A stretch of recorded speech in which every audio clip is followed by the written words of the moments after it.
All right, so we are rolling. I'd like to say, we'll give everybody a warm welcome wherever you're calling in from. I'm Kyra Calawan from Women Ed Spain, and this is our second in the series of the workshops we've been running with Pauline O'Brien of ISS. So you're obviously here to learn how some techniques and tips and tricks to stand up, stand out for your next leadership role, and she will be running us through some really practical tips this session with examples, and we'll have some workshop activities as well. So get ready to collaborate. I'll hand over to Angeline, my co-presenter, and we'll get started hearing from Pauline as soon as we can.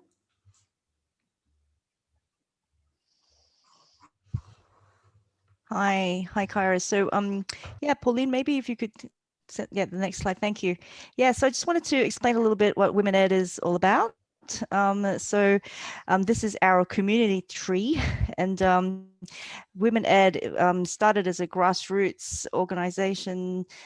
We were there. It grew from the UK, and all different regional groups in the UK kind of blossomed, and it's all about lifting up women in education in order to narrow the leadership gender gap that exists. So women make up about 70% of the teaching population worldwide, but when it comes to women in educational leadership, those numbers are much, it's basically flipped in a lot of countries, which makes it quite dire. And so of course I'd like to believe that is not because we are not talented and worthy of rising to those positions, but we need different types of support. And in order to be able to gain equity, we need to be doing things like this as well, and sharing our expertise. So thank you, Pauline, for joining us today to do that.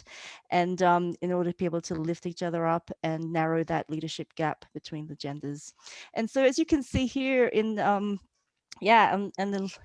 I'll hand it back over to you, Kyra, for the housekeeping notes. Sure thing. So we're not doing a webinar function today, actually. So this is a change that we needed to make. We're actually in a meeting so that we can see and hear and interact with one another. So we can actually hear you. So please do keep yourselves muted for the beginning, and then we absolutely want to interact and hear from you all. You can use the chat in this case instead of the Q&A function. So you've already been using that to introduce yourselves. Keep putting your questions and comments in there, and we'll make sure that we get to them and that we cover them.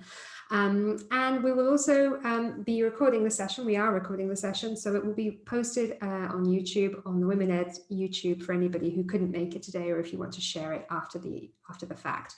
You can also engage with us on Twitter, ask questions there, or repost anything that you particularly like from the session.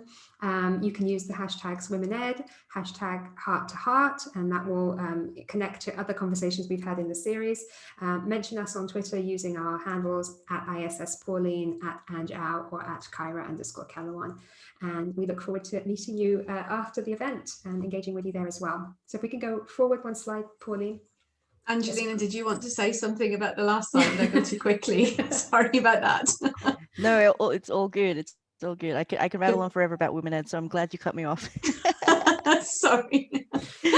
Okay, on we go. So rather than let Pauline introduce herself, which she will, of course, I just wanted to formally thank her again. She's graciously given us 3 sessions, and this is 2 of 3, and she's offered her time and her support for the cause, being a long time standing supporter of Women Ed's work. She's currently Director Recruitment Services at International Schools Services, Director of Administrative Searches and Governance at ISS, formerly Director of Career and Recruitment Services at the Council of International Schools. And over her 20 plus years in this career field, she has engaged with many initiatives to support women leaders. She's also serving on the International Taskforce for Child Protection. And again, you have her website there and her Twitter handle if you'd like to engage with her further. But I once again, just welcoming Pauline to the session. Thank you for sharing your time, your expertise, and your willingness to advance the careers of everybody in the room. And thank take you. it away. We'll let you get going. Thank you. Good evening, everyone. Thanks for joining at the end of a day and getting on another Zoom. I so appreciate this more than ever, because we are all zoomed out, yet we can't do without it. So I'm very happy for this medium this evening, that we still can connect with many new faces around, and also some familiar faces joining. So again, thank you all for the support.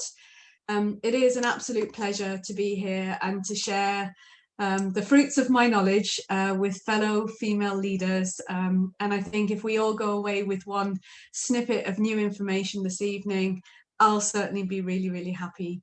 I am here to support, not only through my position at ISS, but just in general. I mean, as Kyra said, and Angeline, I've been a supporter of women in leadership, for many, many years, back in my industry days as well. And so anything I can do to support women's candidacy who are going for roles, or just help them build skills, I'm happy to do so. So this evening, we're going to move, I'm just going to pull up a slide that we had last year talking about our brand. So those of you who were with us last month know I rattled on quite a bit around your brand. And at the end, everyone was saying, yes, great, but we'd really like to have some practical tips on how do we write our brand and how do we think about that. And it was really an effort of drip feeding, because we women do not feel, in general, I'm generalizing, but it is a pretty a known fact, most women don't like talking about their brand, talking about themselves, giving a presentation in terms of speaking about their own achievements. There are, of course, exceptions to the rules, but in general, people have to learn how to do this, and they have to really feel comfortable in doing it. And so you're seeing a lot of examples out there where people are saying, yeah, think about your brand, think about your values, think about what you stand for. And as soon as we start to own that and to feel comfortable with that, we actually can articulate it really easily and really well. And that's really important. That is the key to any conversation, whether it's you're giving your elevator pitch, or you're meeting someone, and the interesting thing is, as educators, most of you do it all really naturally, because if a parent walks into the classroom, you know exactly what to do. In terms of talking about how the student is learning, how their child is learning. If you've got new parents coming in that you're showing around the school, you know exactly how to pitch the school and everything that's wonderful about the school. If you're talking about a piece of curriculum that you really enjoy, you all can talk for hours about that. But then say, okay, tell me about yourself and tell me about your brand. Then everybody goes, well, and then you don't get such an articulated, polished presentation. So again, just to talk, your brand is who you are, what you stand for. Your brand is your story and your purpose. And somebody said to me once, the best way to learn how to do this is to stand in front of a mirror and talk to yourself. And the first couple of times you do it, you don't feel very comfortable talking about your brand. But once you've done it a couple of times, then you feel better. But in order to be able to practice, you also have to know, what are the types of things I should be putting in there? What should I be writing about? So I've pulled up a couple of examples to show you that and it's text heavy, forgive me, but it gives you an idea of what I'm talking about when I talk about your brand. So I'll give you a couple of minutes to just read through. Now, Kyra, I don't know if our group is big enough to actually chat about this. So we're all of us. 14 people, so you Okay, can decide what you want. If you want us in 2 breakout rooms, we can do that. Just I think we can keep us all together for now. That might work well. okay. So what I'm thinking is, as you read through, I'd be interested to hear some people share. Hopefully you'll feel comfortable sharing. What do you think as you read through? Is this something that you'll see on your own CV? Have you included something like this at the top of your CV about who am I and what do I stand for? What can people learn about you as they read through your CV?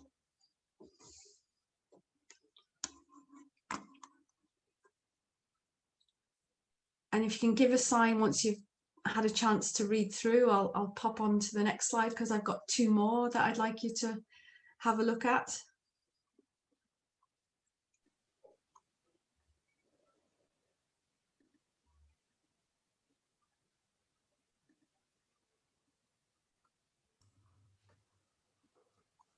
So Pauline, would you like people to let you know in the chat?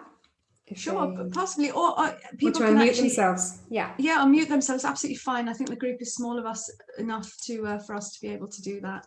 yeah. So Pauline, go ahead, Nancy. I feel like these descriptions describe I know so many women that fit this description. Is it too, I don't see anything special. I'm not special, but I feel like these are the typical words that would be describing. I think of the women that I'm lucky enough to be around.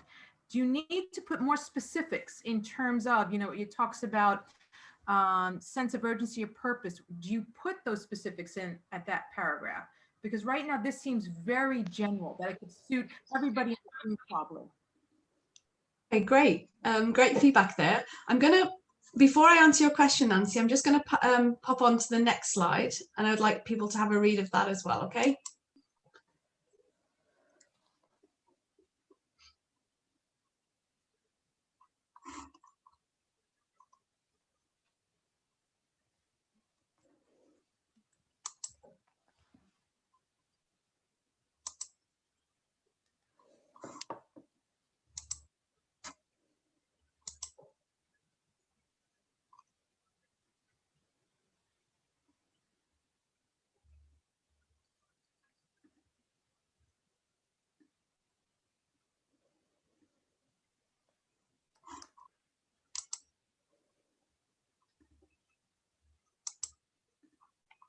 So having read this, would you say this is general as well?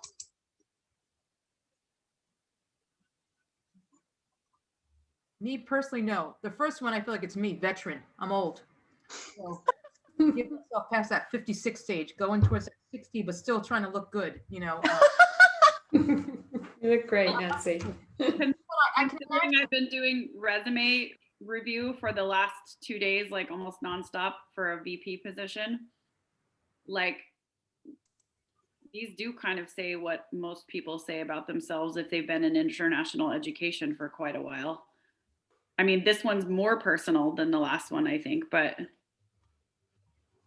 I don't really know what this person is about necessarily. So that's the point as well. So you're opening up your documentation, and I have to say, I review thousands of CVs each year, and I see all sorts, and I see, I'm actually usually happy when I see a CV starting off like this one. So Nancy, if you say that this is quite general, and the other lady said, that I've been seeing this all the time, I'm actually happy because it means there's a shift. Because for the last 6 years, I haven't been seeing this type of opening on CVs. I've been seeing endless education philosophies.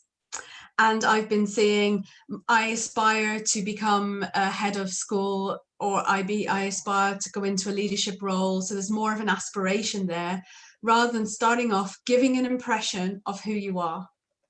So absolutely, these are quite general statements, but if you are reading these and you're, somebody's trying to capture all of who they are in a couple of sentences, it's quite difficult, isn't it?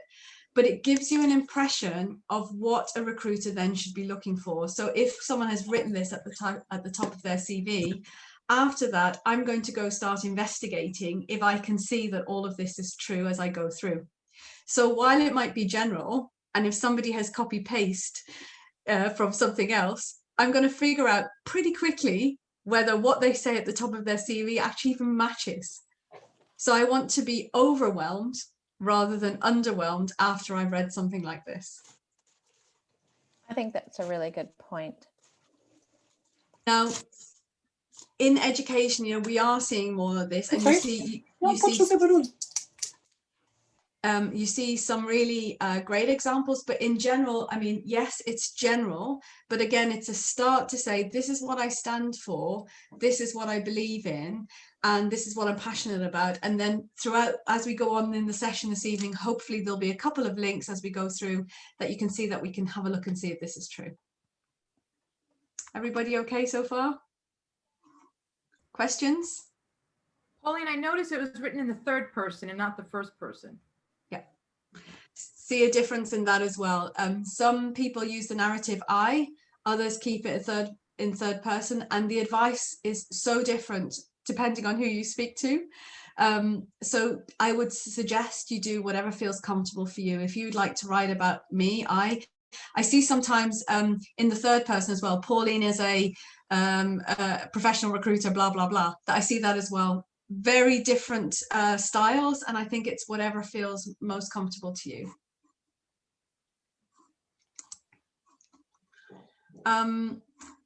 So moving on, the CV design. I'm going to talk this evening about the STAR method. Now, I can't see the chat at the minute, so Kyra, I'm relying on you to pump in if there's something, or Angeline, if there's something I should know. But I'd like, with a show of hands potentially in the chat, how many of you have heard of the STAR method? Some of you certainly have on this call. So I don't think they can raise their hands because we're not in a webinar, so people can just type it in if you have a yes or a no. Would be helpful. No. Some yes, some no's. More yeses than no's at the moment. It's evening out. Okay, great. Yeah.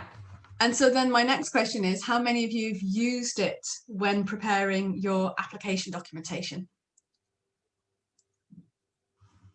So I'm guessing it'll be about the same, 50-50 split, but we'll give people a minute to respond. More for interviews, says Bridget.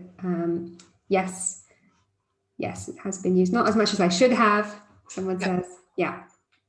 I mean, while it is something that you find quite often in industry, it's used all the time.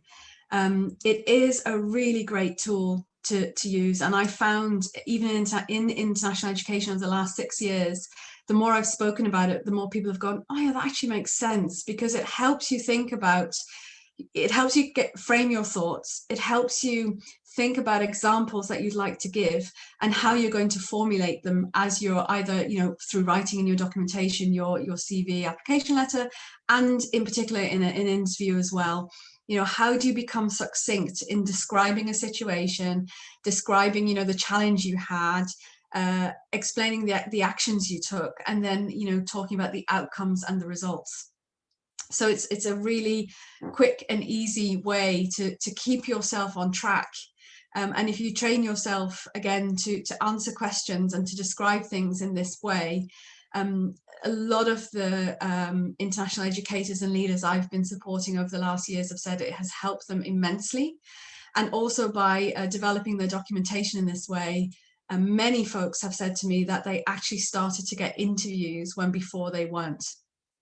So again, it's that evidence piece that we're looking for. But we'll move right along now. So using the STAR method, you know, if we go to a CV, I'll just explain how you would potentially do that on a CV. So your situation is, for instance, your current school. So you would say, you know, your current school, your current role, how many students in the school, what is the curriculum in the school, and the dates in which you're working there. So that would be your situation. So anybody reading your CV at that point has all the information that's usually quite relevant in an initial glance on your CV. And I would do that for each position you have. So it also shows, you know, your journey. What sort of schools have you worked in? Have they been the same curriculum schools, or have you swapped curriculum schools on the way? Have you worked in smaller schools, larger schools? So immediately you're giving the information a recruiter would like to look at in very briefly. They don't have to go and find it. It's there quite easily for them to see. And then you're going to your tasks and your challenges. Now, what I see all the time, and clearly there are people on here on the call who review CVs as well. I would say 80% of what I see is a list of tasks on CVs that people do. So they're job descriptions. And there can be a lot, you know, the current role seems to have lots of points, you know, job descriptions, tasks, and then the roles before that have been shortened, but it's generally that. I see a list of professional development that people have followed, and then I usually see a page full of references, and potentially some hobbies and so on. But basically, it's a list of tasks and professional development in general.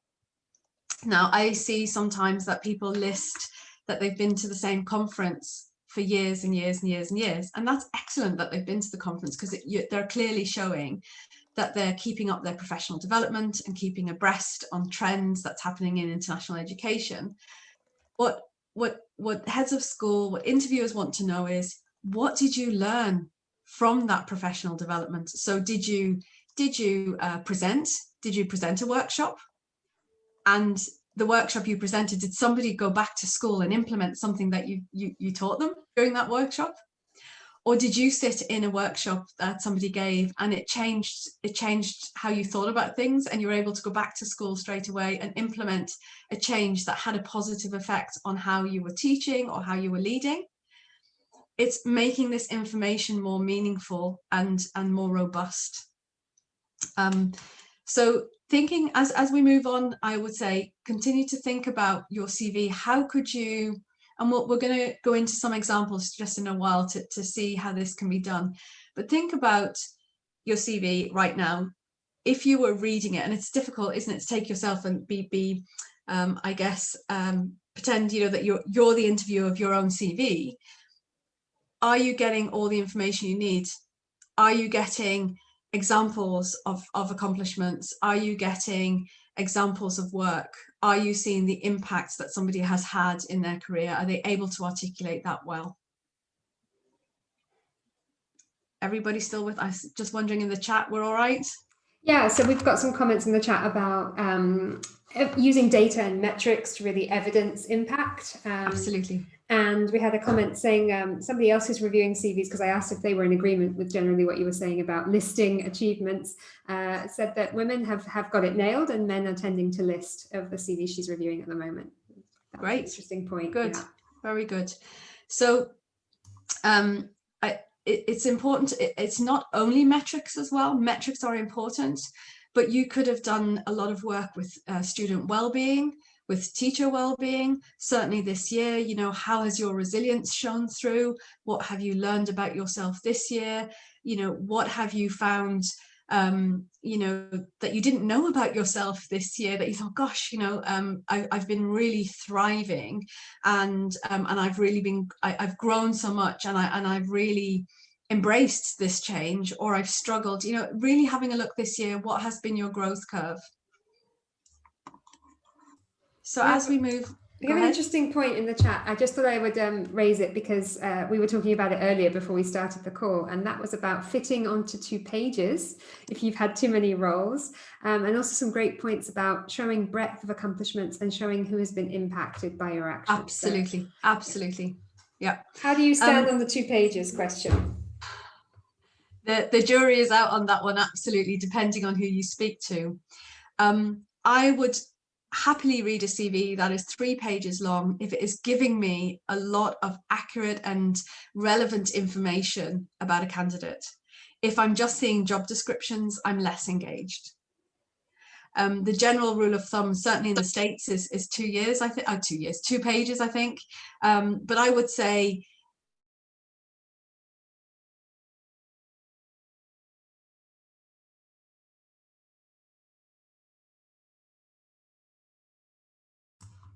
Sorry, Pauline.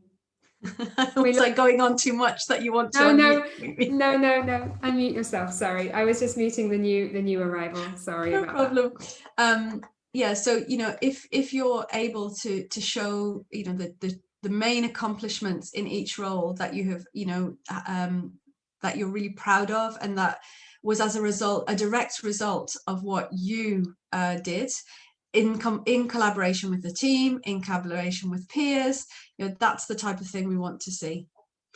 It isn't only about metrics and data. I would add, put them in when it's relevant, but again, it's about the impact that you've had that may have impacted something in the community, in something about parent engagement, something about peer collaboration. It can be very broad, so not only metrics. So I'm just going to move now to the application letter. And I say make it stand out. For those who are reviewing CVs at the moment as well, I'm wondering how many letters have you read that has actually not even touched on the role that somebody has applied for, but actually just talks about their philosophy, their beliefs, and a bit about their background.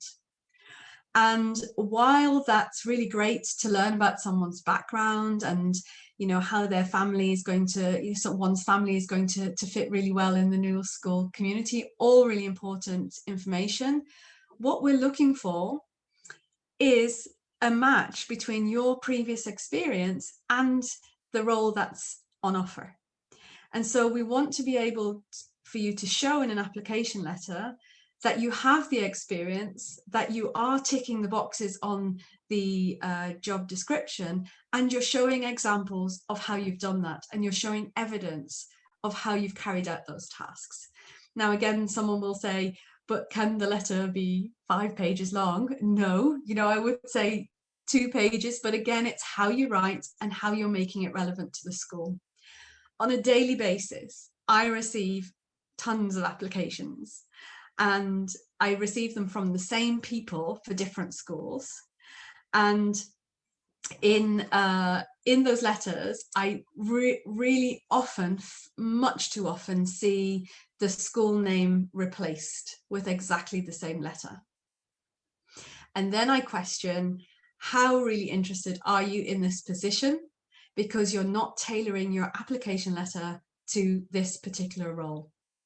Now, while absolutely you may use part of the letter for every single application because it doesn't change, you know, it's pretty standard about certain things you want to talk about, you do need to really think about the school. You need to have done your research. You need to fully understand what's in the job description and does that, you know, why it's there, because certainly around heads of school roles, the search committee and the board have crafted these job descriptions because that's what they're looking for. And the same with middle leadership roles and teacher roles, you know, they are crafted for a need, and therefore we should be responding to that. I think I put up on the slide everything I've just basically said. Yeah. Any questions so far? Anything coming through that people are agreeing or having questions about? There was agreement about the question you asked about the tailoring of cover letters. Yeah, that too many had not been tailored enough. And I think that was it. Does this mean that a narrative is better than a list? A visual would be very helpful, was one comment. Yeah, and we're seeing I mean, while we see, I think Bridget has logged on as well. I'm sure Bridget's the same. While we see tons of CVs that are surprising, really, in terms of the quality of you know that somebody is an excellent leader, an excellent teacher, but you know, writing or putting the right information on the CV is lacking. We are seeing some really innovative things coming through as well. I've seen candidates who have created websites to be able to talk about their past experiences, and you know, they've put quotes up there from parents and teachers. They've showed examples of work. They've showed their journey. I've seen others now who put maps on their CV so that they in one glance you can see where somebody has moved around, you know, around the world. You know, but at the end of the day, all the heads of schools I've spoken to have said, I just want to see evidence of how somebody has done something. I know what a secondary school principal does. I know what a grade 2 teacher does, but I want to know, how did this person do their job? What made them passionate about their job, and what were the results of their creativity in the classroom or their connection with parents? They'd like to see the evidence.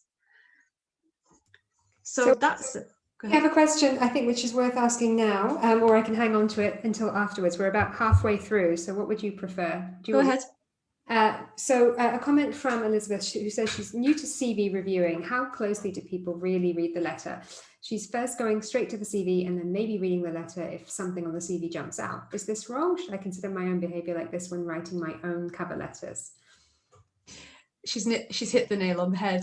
And that's why, thank you for that. That's why I'm really trying to push for CVs being more evidence-based and competency-based, and for letters to not just, people are going straight to the CV. So that's the first port of call where I'm saying get as much information in there as you possibly can. But also, if we make this change to the application letters, people will want to read more. So you're triggering the interest in your CV, and then you're triggering it even more once people start to read the letter.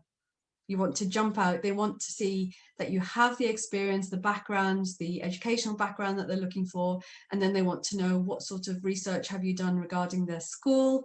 You know, what more are you giving in the application letter? And honestly, when people are reviewing CVs and particular application letters, if applications are not tailored properly, they won't be read. How do you feel about LinkedIn? I think LinkedIn is great. I've used LinkedIn for many, many years, and you can see it coming up more and more actually in the educational field.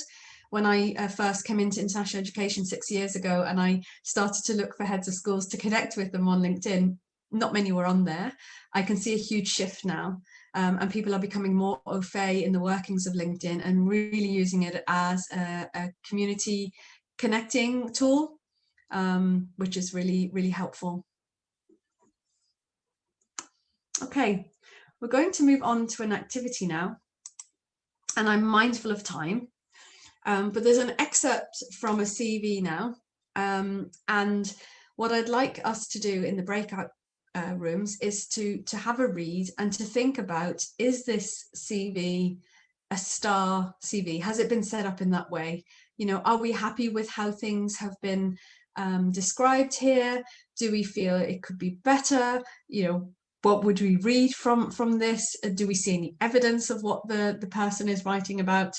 I think Kyra is going to break us out into groups now. Yep, so I'll put, I think there are 20 of us here and 18 of us, so we'll put 9 in each. And yeah, I'll bring you back in about 8 minutes, if that's all right with you. Okay. Great, thank you.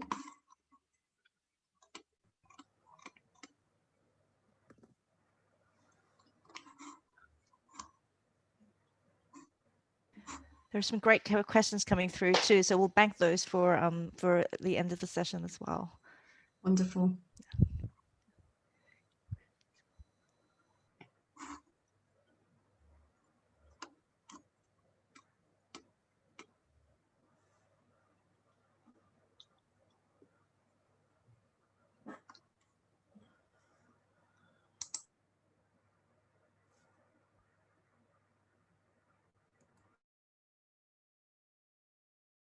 Information about what has been done, and maybe not too much about the context or why it needed to be done, and also then we led a discussion around the possibility that this person might not be talking openly about their role or what they led or what they initiated. There's very general terms here about policies and handbooks, and maybe what's missing is their role in facilitating those processes.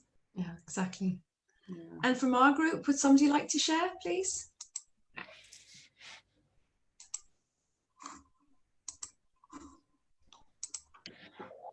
I'll put myself forward. So this is Pippa. We talked about similar things really. About we talked about that it clearly doesn't follow the STAR method, but most importantly, it was unclear what actually that person's role was and what the impact of the things that they had done had made in terms of children and young people's lives and school improvement. And we felt that we weren't clear about, we felt it was disorganized. And it didn't necessarily start with the most important things at the top and follow a logical sequence. I don't know whether anyone else wants to chip in and add to that. Well, what I'm going to do in the interest of time, ladies, and not to still the conversation, because it's always excellent to have this contribution, but I'm just going to pop on to what was made after I had the conversation with the person, what they did with their CV next. Now, again, it's not perfect, but it is an improved version. So you can see, I'll just go back very quickly so you can see there was all of this. And then we went to 4 bullet points, and we've highlighted here. Now the words resulted in is a bit too much of that use, but it's to give you the idea of what we're looking for outcome, looking for a result, looking for some development, looking for impact. Now you could go a bit further in all of this, but it's, you know, we have a very short time here this evening to even just embrace it. So I wanted to give you an example, an idea of how to go about this. Presumably, Pauline, we will be able to share the slides if people would like them as well, a copy of some form, or maybe excerpts of them, so people could go through them at their leisure. I'll have to think about that in the interest of GDPR. Sure, yeah. Maybe your comments rather than the exact excerpts, yeah. Yeah, absolutely, absolutely. Now, in the interest of time, we did want to kind of touch into our next session for number 3, which will be heavily around interviewing. And correct, ladies? Yes. Because we won't have an awful lot of time to deal with it at length here. So we want to finish off this evening with introducing where we'll be going with our next session. So for interviews, again, using the STAR method, there's some advantages of why you would use the STAR method. Now, I talk to people all the time, and I interview people all the time, and then I have lots of coaching sessions because by the time we've finished, people have said, oh yeah, I should have probably phrased that differently, or I could probably talk a little bit better about this, or I need to be a bit more on point about that, and that's what I'm here as a coach to do, to help that. But how do you nail in an interview, and that, how do you nail those things? There's absolutely certain questions you can expect, and how do you have those absolutely practiced in your authentic way, so that you can, know that when that question comes, you can answer it and you feel confident doing so. So when those maybe less expected questions come, you don't get flustered and you don't get thrown off balance or thrown off your course, because you can then have the time to relax, because the rest is all habitual. You know how to do it.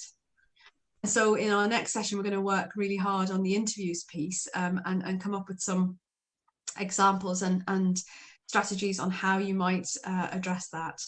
And before that session, I would actually recommend to everyone that they have a look on the strengthsprofile.com website. So strengthsprofile.com. They do a really inexpensive, I don't know if anyone's heard of it, so I may be preaching to the preached already. They do this really, really great assessment, which is really not that expensive. I want to say something like £15 or something. And it gives you a rundown on your behavior, on your strengths, your unrealized strengths, things that you do that don't actually give you energy, that suck your energy, and your weaknesses. And it gives you some strategies on how to deal with that. So it's, realized and unrealized strengths, learned strengths it is, and weaknesses. And that really helped, for instance, at my team at CIS, we did this exercise together, and it really helped me look at, my own skills and competencies and those of my team, but also how did we match as a team to see, was there somebody in the team that was really good at something that I'm not really good at? Because that was going to give them energy and it wasn't going to suck my energy. So doing this exercise together really helped us look at our strengths and our competencies and so on. But then, you say, well, how's that relevant now? Well, then it helps you to look, as you go for the next position, it helps you ask questions about people in the team. it helps you ask questions about people you'll work with, so that you can assess the types of strengths that are in that team that you're going into.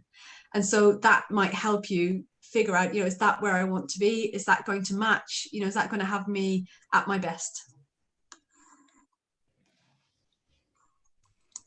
So Pauline, we're wondering if you'd like to go to chat questions, as we've got around 6 minutes left, or if you wanted to show us perhaps the interview prompt, or if you wanted to save that for the next session, and we can build some expectations. Well, what I can do is I can just, it's a very basic question, and forgive me, but I think everybody on this call has probably had a complaint from a parent at some time in their career.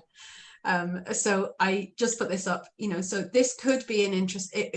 This could be a question, tell me about a time when you had to deal with a complaint, and how did you manage it? It's a very simple question, but it's a way to start thinking about how would you describe the situation? What was the challenge ahead? What action did you take? And what was the result? And in doing a question like this, you could also think about a real learning moment for you as well, because we often get asked, so what are your weaknesses, or what has been your greatest learning moment, or where did you potentially did you fail at something, and how did you get over that? So looking at how do you describe this can also help you think about those learning moments you had, and how you can talk about them, and the growth path you went through in dealing with something that was maybe a mistake that was made, and how you got over that. So that's what we will be doing next time. Great. So I think we've got maybe 4 to 5 minutes just to address some of the questions that came up in the chat, Pauline, and thank you again for what has been a very useful session, and I'm sure the practicality of the interviewing part of it next time will be excellent for people who are actually in this process themselves at the moment. So we had a question about the Clifton strengths. Well, actually a comment when you were talking about strengths profile. Are you familiar with that? Somebody else has recommended. I am familiar with it. I've done both, but it is it's not the one I was referring to just now. But the Clifton strength is also really great. The Gallup one. That's also a really good tool to use as well. But that's not the one I was referring to now. The one I put strengthsprofile.com in the chat for everybody else. Yeah. From Efua, we have a question saying, what are some of the phrases we should be potentially using in regards to leadership? Oh, wow. So many. I think it would be to look at your CV. We actually chatted a little bit about that in our breakout group, about how we've set up our CVs when we were teachers. And we've actually just adapted our CVs as we've gone on from job to job, but we may not have actually started from scratch and rewrote them with leadership terms, and with strong, powerful words, and with words that show your leadership ability. One of the ladies in our group said, that the language was quite passive in the example I showed. And when she's recruiting, and certainly for a leadership role, she's looking for much stronger language. So what are some of the phrases? So many. I'd like to, who has said that? I need to. I think it was Efua. We had a couple of questions, but Efua and Margarita Mendez. Okay, so maybe what we can do next time is just share some of those examples as well. Have some of those, do some collection of phrases that might be useful. And Nancy was also wondering, like, she's seen CVs with hyperlinks to photo albums and videos. What are your thoughts on this, Pauline? Yeah, because CVs need to be kept short, it's really difficult, isn't it, to show evidence and show examples and samples of our work. So I think this is it seems to be more common now for people to add hyperlinks to their CVs. I actually like it because it gives me more in-depth into I can go and see what people are thinking about, so that I don't make incorrect assumptions about CVs as well. I think that's one point I wanted to make as well. If we're not clear in our CV, people can fill it in for us. They can start to make assumptions about, oh, that must mean this, or that must mean that. And that's exactly what we don't want. We want to be able to, make sure that we are articulating exactly what we want to say in the way we want to say it. But really important. Kyra, your quote with Michelle Obama keeps coming back to me all the time from our last session. Which we have on the cover page, yeah. Yeah. Elizabeth has said, maybe it's her, but she likes to see some of the phrases in real words, what people believe and are about, not as much edu-speak or buzzwording. Yeah, again, now we're seeing personal preference. So you can see it's difficult. There's no one way to do this because everyone's looking for something in a different way. Every board and search committee I work with is incredibly different because everybody is coming at it from a different angle. And you'll have people coming from an industry angle and others from an education angle. And we're looking at things really differently. When I mentioned the STAR method 6 years ago, when I came into international education, people said, the what method? What do we need to do on our CVs? And now people realize that, we have to improve how we're presenting our work to be able to get noticed and to be able to really show impact. I think that's really, really important. And in COVID has shown us that things can change, and it's becoming quite competitive in the market now with lots of candidates out there looking for jobs at the moment, whereas there's not as many jobs as there may have been this time last year. And that's the consequence of COVID as well. And so to get ourselves recognized, we need to make the person's job that's reviewing a CV and reviewing an application letter, we need to make that job as easy as possible for them so that they can find what they need relatively quickly. Great. Well, I think we're at time for this this particular episode, but I think we have a lot to do in episode 3, and hopefully there's some conversation that's going to continue on Twitter. People are free to contact you and ask for clarifications. There were questions and comments we didn't get to in the chat, so that's a good sign because it means it was an active session and there was lots going on. So thank you again for your time. I agree with Nancy. She says you're brilliant, and for volunteering this time to help everybody. Again, fantastic effort, and thank you to this group for being so involved and so active and coming back. We hope to see you in session 3, and we have tentatively planned a date in January for that. So keep an eye on the Women Ed pages on Twitter and on our own Twitter accounts, and we will let you know. And yeah, any final comments that we needed to get to, Angeline, just before we sign off? No, just wanted to highlight, I don't know, Pauline, if you can see the chat, but everyone is sending many thanks and saying that thank you for a great session. It's been brilliant. It's been really helpful. And that people walked away. Margarita said that, very helpful takeaways such as the STAR method, evidence in CV, and how to tailor a cover letter. And that they're certainly going to join us for the next one as well. Some comments about that. So that's great. And so lots of thanks and lots of takeaways as well from this session. So be sure to follow Women Ed DE or Women Ed ESP. So Kara's from Women Ed Spain and I'm from Women Ed Germany, and we're always posting there about the updates for the upcoming events. So be sure to follow us on Twitter so you don't miss out. Excellent. Thank you everyone for your time, and thank you Pauline, and we can hang on with you, Pauline, to give you our final thanks as everybody else Sure. says goodbye. Thank you all very, very much. And if anyone would like to reach out to me personally for some support, for some help, please do. Happy to do that. Thanks, everyone. Thank you. Good night. Have a great night. Good luck with your applications. Yeah. Pauline. Thank you. You're welcome. Thanks. Great. Bye now. Thanks, everyone. Okay.